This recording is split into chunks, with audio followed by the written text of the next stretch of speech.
आज का दिन सभी के लिए याद है। ये अच्छी बात है कि सभी के लिए ये दिन याद है, लेकिन ये दिन आपके लिए सिर्फ एक दिन नहीं है, एक क्रांति है, एक शिक्षा की क्रांति है। तो ये बहुत अच्छा लगा कि यहाँ पे बहुत सारे भाइयों ने अच्छा मतलब कि मैनेजमेंट करा है, उन्हीं के लिए मैं बहुत बहुत धन्यवाद देती हूँ। और हमारे समाज में, हमारे देश में एक बहुत ही बड़ी गलतफहमी बैठी हुई है कि बाबा साहब किसी एक विशेष जाति के हैं। ये बिल्कुल गलत है, ये सिर्फ एक भ्रम है। और जो बाबा साहब ने इस देश के लिए, समाज के लिए करा, वो बहुत कुछ करा। उन्होंने एकता, समानता, न्याय, भाईचारा, बंधुत्व सब कुछ दिया और इस देश से भेदभाव, छुआछूत खत्म करा। अगर आपके साथ किसी के साथ भी भेदभाव होता है, किसी के साथ भी, तो भारतीय संविधान का अनुच्छेद 17 उसके मुंह पर मार देना, तुरंत उसके खिलाफ FIR होगी और किसी से डरना नहीं है बिल्कुल भी। और आपको बुरी लगे तो लगे, लेकिन मैं कुछ कड़वा बोलूंगी कि मतलब रैली वेली में मतलब नाचना एक अच्छी बात है, वो एक मनोरंजन है, नाचिएगा, खूब अच्छी बात है। लेकिन उससे जरूरी बात यह है कि हम सबको शिक्षित होना होगा, संगठित होना होगा और बाबा साहब के लिए खूब पढ़ना होगा। और बाबा साहब ने एक बहुत बड़ी बात बोली थी कि शिक्षा शेरनी का वो दूध है जो जितना पिएगा वो उतना ही दौड़ेगा। बाबा साहब से हर वो शख्स डरता है जो ढोंगी है, पाखंडी है, अंधविश्वासी है, क्योंकि उन्होंने समाज से अंधविश्वास, ढोंग, पाखंड के लिए खत्म करा था। और उन्होंने इस देश के लिए जो दिया था वो सभी के लिए दिया था। और खासकर यहाँ पर जितनी भी माता बहनें बैठी हुई है, मैं उन सब से कहूंगी कि बाबा साहब आपके लिए किसी देवता से, किसी भगवान से कम नहीं है। कभी पढ़ना हिंदू में हिंदू कोड बिल, जो आज लड़कियों के लिए बाप की संपत्ति में अधिकार है और विधवा पुनर्विवाह का अधिकार है, वो सब बाबा साहब की देन है।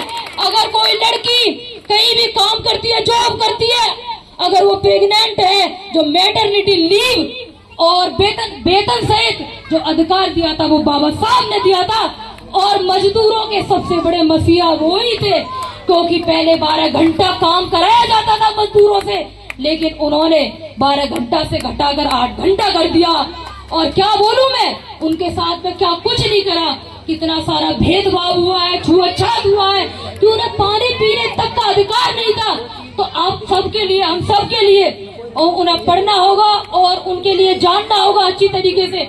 आप यकीन नहीं करेंगे कि बाबा साहब के लिए पानी पीने का अधिकार नहीं था। और जो दबे कुचले शोषित समाज के जो वर्ग के जो लोग थे, जिन्हें मैं क्या बोलूं, कुछ लोग जो खुद को ऊंचा मानते हैं, वो सिर्फ मानते हैं, चाहे उनके कर्म घटिया ही क्यों ना सही, क्योंकि वो किसी एक विशेष जाति में पैदा हो गए तो वो खुद को ऊंचा ही मानते हैं। तो बाबा साहब ने एक महान आंदोलन करा था, तालाब से पानी पीने का अधिकार भी बाबा साहब ने वो आंदोलन भी करा था कि हमारे लोगों को पानी तक पीने दिया जाए तालाब से।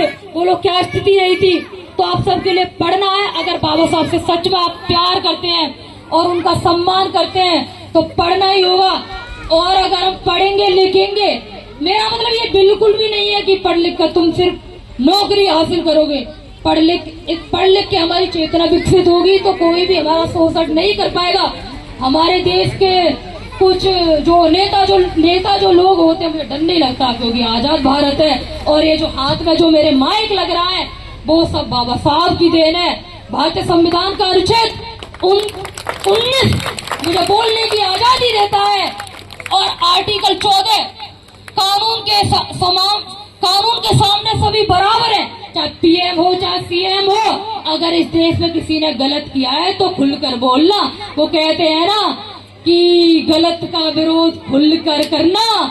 इतिहास आपको बागी कह सकता है लेकिन चमचा नहीं।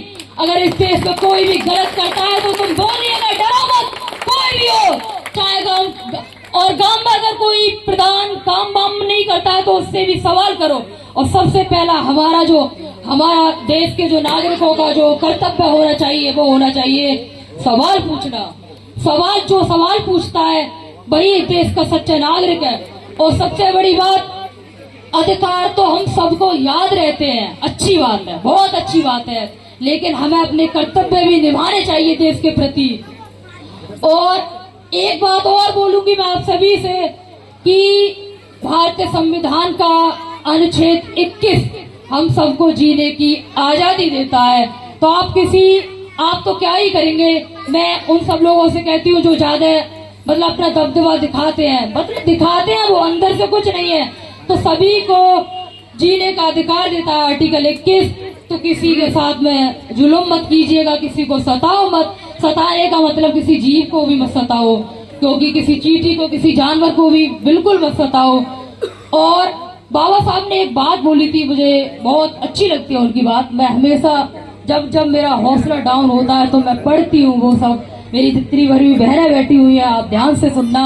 उन्होंने कहा था कि मैं किसी भी समाज को उस दृष्टि से देखता हूँ कि वहां पर महिलाएं कितनी शिक्षित हैं, कितनी प्रोग्रेस कर रही हैं। तो आप सब पढ़िएगा अगर बाबा साहब को सच में मानते हैं तो।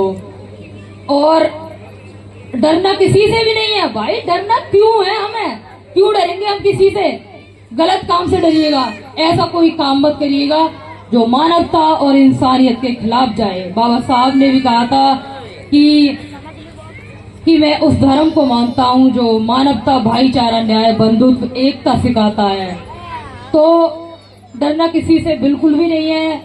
और वो कहा भी गया है ना कि जुलूम के साए में लफ्ज खोलेगा कौन, अगर हम भी चुप रहे तो फिर बोलेगा कौन। बोलने के लिए बहुत सारी चीजें मैं बोल सकती हूँ, कम से कम 10 घंटा बोल सकती हूँ, लेकिन समय का अभाव है तो मैं इतना ही बोलूंगी। सभी को नमस्कार।